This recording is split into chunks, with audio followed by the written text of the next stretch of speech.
Apakah kita perlu merevisi ulang undang-undang yang ada, agar selaras dengan semangat demokrasi dan kebebasan berekspresi? Media sosial adalah medan perang baru. Di satu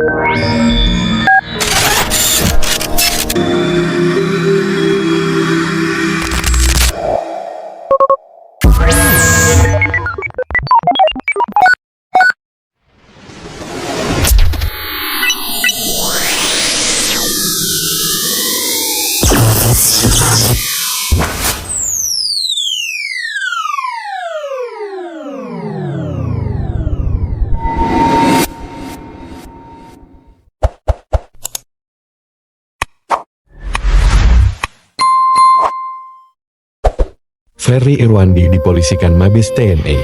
Apakah ini akhir dari kebebasan berpendapat? Setiap kata yang kita ucapkan di dunia digital, kini bisa jadi pedang bermata dua. Di satu sisi, ia adalah jembatan aspirasi. Di sisi lain, ia bisa jadi jerat hukum. Di tengah hiruk-pikuk demokrasi kita, sebuah insiden terbaru mengguncang pilar kebebasan berpendapat. Ferry Irwandi, seorang aktivis dan kreator konten yang dikenal vokal, kini menghadapi laporan polisi dari Mabes TNI. Pertanyaannya, apakah ini hanya kasus biasa? Atau, apakah ini pertanda bahwa ruang demokrasi kita sedang menyempit? Apakah ini akhir dari kebebasan berpendapat? Ferry Irwandi bukanlah nama baru di kancah kritik sosial Indonesia. Bersama Malaka Project, ia dikenal sebagai suara yang berani menyentil isu-isu pelik, dari kritik terhadap kebijakan pemerintah, sampai pembahasan mendalam tentang permasalahan sosial. Baru-baru ini, Ferry menyoroti RUU TNI, sebuah draft undang-undang yang menurutnya perlu dikaji lebih dalam. Kritiknya fokus pada potensi perluasan kewenangan TNI yang dikhawatirkan bisa mengikis peran sipil dan bahkan bertabrakan dengan hak asasi manusia. Niatnya adalah memantik diskusi publik, namun yang terjadi adalah laporan polisi. Mabes TNI, melalui Satuan Siber, dilaporkan akan memproses Ferry Irwandi atas dugaan tindak pidana. Meskipun detail pasal yang akan dikenakan belum sepenuhnya jelas, ini adalah momen yang krusial. Dalam sejarah demokrasi kita, kritik terhadap institusi negara, apalagi institusi sebesar TNI, seringkali berujung pada interpretasi hukum yang ambigu. Apakah kritik Ferry benar-benar mencemarkan nama baik, atau hanya bentuk kebebasan berekspresi? Ini adalah garis tipis yang seringkali disalahpahami atau bahkan sengaja dibelokkan. Kasus Ferry Irwandi ini bukanlah yang pertama. Dalam beberapa tahun terakhir, kita telah menyaksikan serangkaian kasus yang melibatkan aktivis, jurnalis, bahkan rakyat biasa yang dipolisikan karena pendapat mereka di media sosial. UU ITE, yang awalnya dirancang untuk melawan kejahatan siber, kini seringkali menjadi alat ampuh untuk membungkam kritik. Ironisnya, di era digital di mana informasi seharusnya mengalir bebas, kita justru merasa semakin tertekan untuk bersuara. Apakah ini memang tren global? Atau ada sesuatu yang lebih mendalam yang terjadi di negara kita? Menurut para ahli hukum dan aktivis HAM, ada perbedaan mendasar antara kritik yang sah sebagai bentuk kebebasan berpendapat dengan pencemaran nama baik atau ujaran kebencian. Kebebasan berpendapat adalah hak konstitusional setiap warga negara yang dijamin oleh UU di tahun 1945. Namun, hak ini juga ada batasnya, yaitu tidak boleh melanggar hak orang lain atau memprovokasi kekerasan. Tapi, di mana letak garis batas itu? Siapa yang berhak menentukan bahwa kritik sudah melewati batas? Dan apakah standar ini adil bagi semua pihak, terutama bagi mereka yang bersuara dari posisi yang lebih lemah? Mari kita mundur sejenak ke belakang, ke era reformasi. Saat itu, kebebasan berpendapat adalah nyawa dari gerakan perubahan. Mahasiswa, aktivis, dan masyarakat sipil bersuara lantang tanpa takut dibungkam. Namun, pasca reformasi, seiring dengan menguatnya kontrol dan perkembangan teknologi, ruang ekspresi ini mulai terasa menyempit. Ironisnya, di era di mana kita punya lebih banyak platform untuk bersuara, kita justru semakin dihantui oleh ketakutan akan konsekuensinya. Apakah kita sedang kembali ke masa di mana kritik adalah kemewahan, bukan hak? Kasus seperti yang menimpa Ferry Irwandi ini memiliki dampak psikologis yang serius, bukan hanya bagi individu yang bersangkutan, tetapi juga bagi seluruh ekosistem demokrasi. Rasa takut akan dikriminalisasi bisa membuat banyak orang enggan bersuara.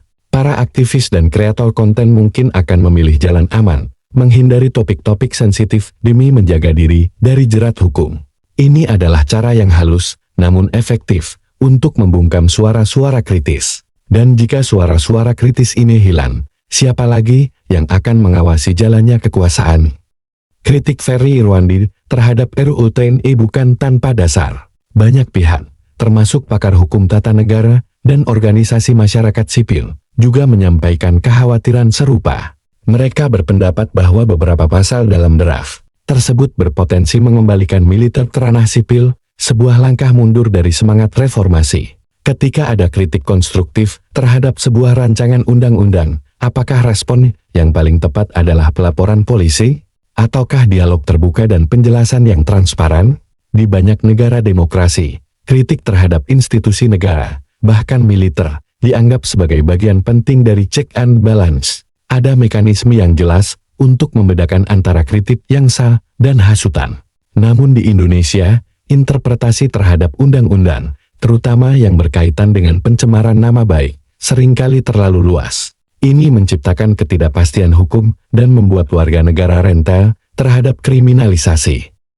Apakah kita perlu merevisi ulang undang-undang yang ada, agar selaras dengan semangat demokrasi dan kebebasan berekspresi? Media sosial adalah medan perang baru. Di satu sisi, ia adalah platform tak terbatas untuk menyuarakan aspirasi. Di sisi lain, ia juga rentan terhadap polarisasi dan penyalahgunaan.